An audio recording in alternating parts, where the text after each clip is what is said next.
Mechirat Chametz, of selling chametz. We discussed that you don't sell the chametz to the Rav as a rule. You make the Rav your agent to sell the chametz for you at Pesach. So you don't have to wait for the last minute to sell the chametz, so to speak. You could do it earlier. Now, when you write the names on the Shtar Mechira, like you guys are doing now, when you write the name on the Shtar Mechira, you have to write your name and your various addresses. So you have a business, your business address, your home address. If you have a bunch of houses where you have chametz, you have to put down to 2. In other places, they're very makbid to write in the house. They write all the details of where it is on the cabinet and this and that. In our circles, we don't do that because the Shtar has Shah, that means the power of attorney document, and the Shtar Mechira basically says any possible place where it is. Now, what happens if somebody has 2 addresses and they only wrote 1? So Abidin, the Mechira is still valid for all the places because in the document it says any chametz I have anywhere. Yesterday we also discussed what happens if you go, and this I want to finish today because we just began it yesterday. What happens if somebody's going from here to New York? Okay, so New York is 3 hours ahead. So the problem is when we sell chametz at Pesach, it's sold the last minute, or right before the last minute. In New York, it's already 3 hours ahead. So over there, it's after the Zaman that you're allowed to sell chametz. So the question is, what do you do with selling the chametz? So we learned yesterday that you have to sell it in New York, in that case. Why? Because in New York, they sell it earlier, because it's 3 hours ahead, and therefore it's not a problem. If you sell it here, it's really a problem. Okay? Now, there's a big machlekes in halacha. Do you go where the chametz is, or do you go where the person is? Now, if you hold, you go where the chametz is, then even if you go to New York, but the chametz is here, it's not a problem, because the chametz is here, and you're selling it based on the chametz. Other poskim hold that no, which is, by the way, very logical, and that's the way we poskin, that you don't go where the chametz is, you go by the person, because a person is not allowed to own chametz. It doesn't matter where the chametz is, he's not allowed to own chametz. Now, the question is like this. So let's say somebody's going to New York, or to Eretz Yisrael, whatever. They're going to New York for Pesach. But they're coming back Chol HaMoed. Okay, so what are they doing? They're selling the chametz in New York. Correct? Because that's their earlier Zman. Now, the problem is, that when they buy back the chametz in New York after Pesach, it's still 3 hours earlier here, which means here it's still Pesach. So when the Rav buys back the chametz in New York because he sold it in New York, and the Rav is buying back your chametz, why aren't you owning chametz on Pesach? So the answer to that is very simple. You can't acquire something you don't want to acquire. The Rav is buying back for you the chametz, but you don't have to acquire it yet. It's still the goy's. I don't want to acquire it until my Pesach is over. So even though the Rav buys back the chametz earlier, it really doesn't matter because you don't want to be kind of that chametz. You don't want to acquire that chametz until after the Zman where it is by you. So it's not really a problem. He's acquiring it for him, the rabbi. Yeah, but you don't have. You can't acquire something I don't want you to acquire. You can't. Halachically, you can't. You can't force somebody to acquire something he doesn't want to acquire. That's not a problem. Okay, now let's discuss what we started yesterday. How does the guy acquire the chametz? Okay, so we started discussing yesterday. Really, there's what's called land, and then karka, and there's what's called metaltalin, tangible items, movable items. Land, one of the kinyanim of Kesef, Shtar, and Chazaka, but money acquires land. With money, I could acquire land. If I pay money for a piece of land, I can't change it. If you take the money, the deal is done. There's no way of changing the mind. By metaltalin, whether it's minatayim, the Rabban is in the Gemara, but the bottom line is metaltalin is only kaina. You only acquire movable items with picking it up, or if it's something too heavy to pick up, you pull it. That's the way you acquire it. So now the question is, I'm selling chametz to the guy. The guy is the chametz is in my house. in a cabinet, in a room. Okay, how in the world does that guy acquire the chametz? He doesn't come into my house and pick up the chametz. He doesn't go into 1,000 people's houses and pick up the chametz. So how does the guy actually legally acquire the chametz? Then it has to be the guy's. So we started mentioning yesterday, there's a number of kinyonim that you do with the guy. But basically, one of the key elements in this sale is, not only are you selling the guy the chametz, but you're actually renting to the guy the places that the chametz is on, the land that the chametz is on. And there's a Gemara and Halacha says, you could be kind of metaltalin agav karka.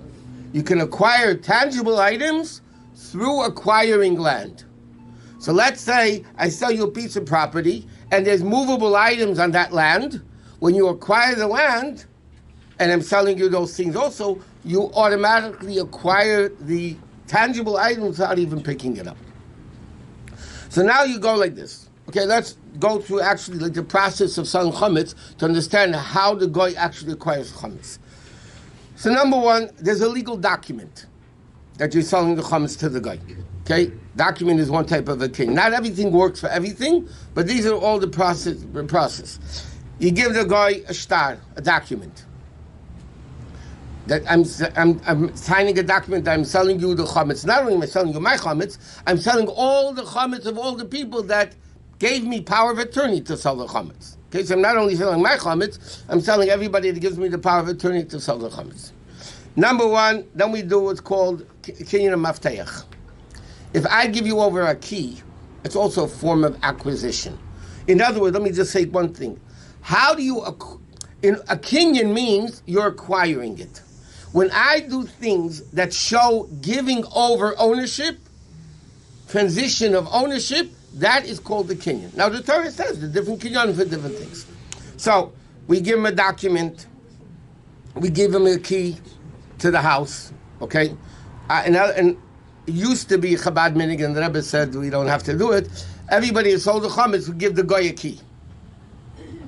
The Rabbi says, no, we're not knowing like that anymore, but like when I sell the chametz to the guy, I sell for a lot of people, so I give him a key to my house. And that is, some people give me keys also to give to their house, but that's a form of kinyan.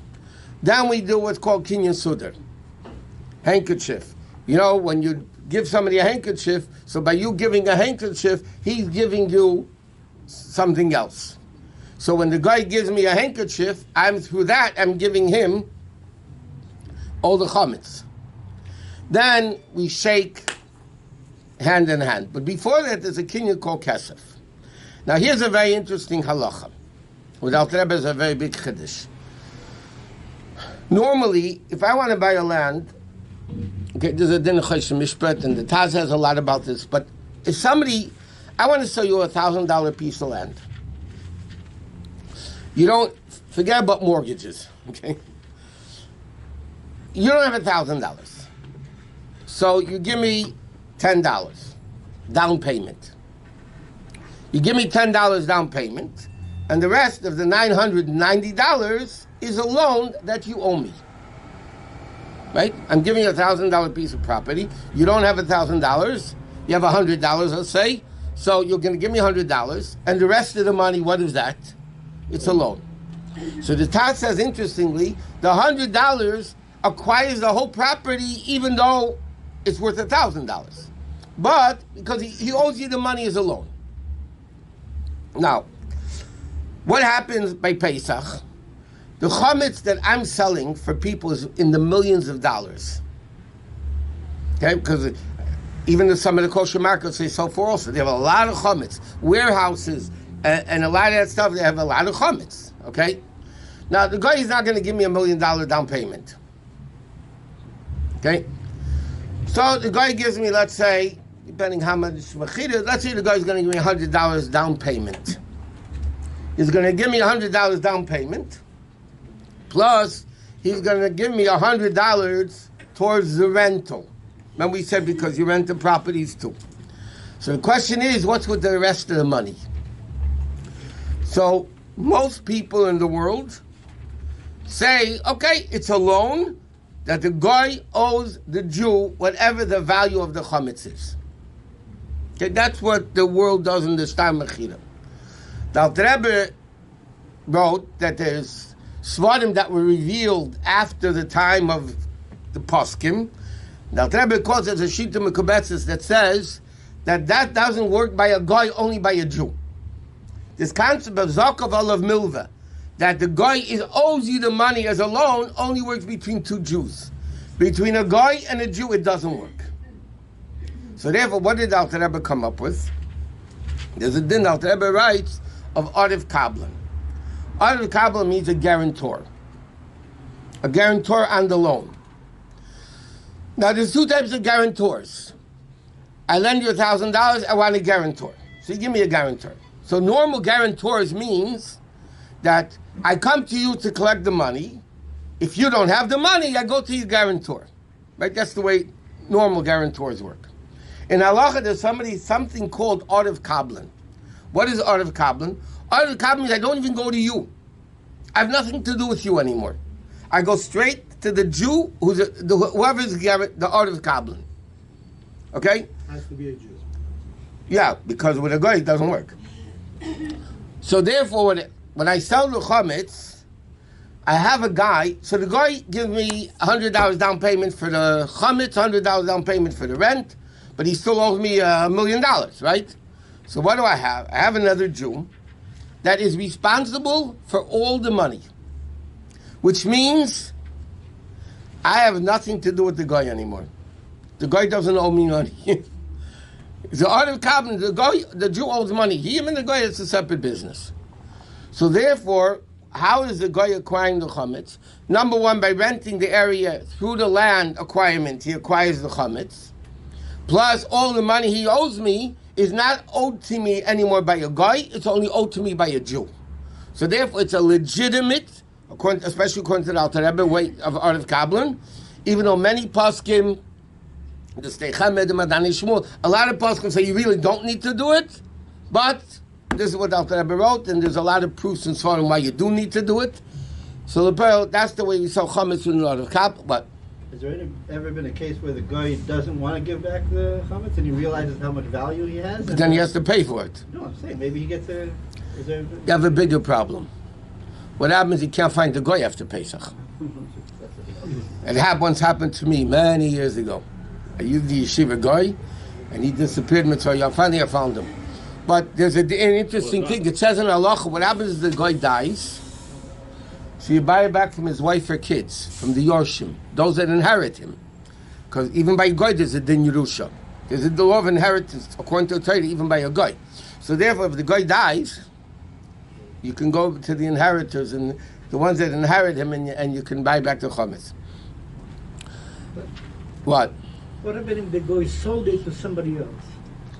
It's not a problem. Then the guy has to pay for the chametz that he sold to all the Jews. The Jews that you don't know who the other guy. So we have to find out. What do you mean? What's the big deal? What if he doesn't have enough money to pay for it? It says in halacha, by the way, the Arif Kablan doesn't need to have the money right away to be able to be a kosher Arif Kablan. He doesn't need the money. He doesn't have to have the money in the bank. It is what it is. He's responsible for the money, and it's a Jew, not a guy, so it's a valid sale. Why is the guy not valid as a guarantor? Again, not as a guarantor. You mean because the zakal of the fact that the guy owes the Jew money, many Rishonim hold, is not a valid acquisition to acquire the whole land. Because then he would only acquire the land that he paid for. Here we're saying when you buy a land of $1,000 and you give $100, he acquires the whole land, is because it's a loan. But the question is how far that power of a loan goes by your guy. And it's an argument in the Rishonim if it's good or not. What happens when we do like this handkerchief? You mean when you sign the star for Mechirat Chametz? No, and then you take a handkerchief and you go... That's a form of a kinyan. It's a form of acquisition. I see it happens in the wedding too. It's a form of acquisition or legally binding yourself. When the chassan picks up by the ksuba signing, before the witnesses sign, he picks up the handkerchief. That means he is legally binding himself to everything that says in the document. Even if he doesn't sign. He doesn't sign. The witnesses are watching him do the acquisition, the handkerchief, and they sign that we saw him do it. The kanina, and they sign the document after he makes the kinyan. And a lot of kinyanim are like that, the way it works, in the form of acquisition. So the purpose of Mechirat Chametz is that it's a legitimate sale of the chametz. And because of that, there's another interesting difference. Many people have a custom, they don't sell real chametz. They don't sell real chametz because the question is it a joke? Is this whole thing a trick? Is it legal? Is it not legal? So a lot of people have a minhag, they don't sell real chametz. They get rid of the real chametz and they sell, things that are not real chametz, like not bread, cereal, not real chametz. In Chabad, the custom is we do sell real chametz.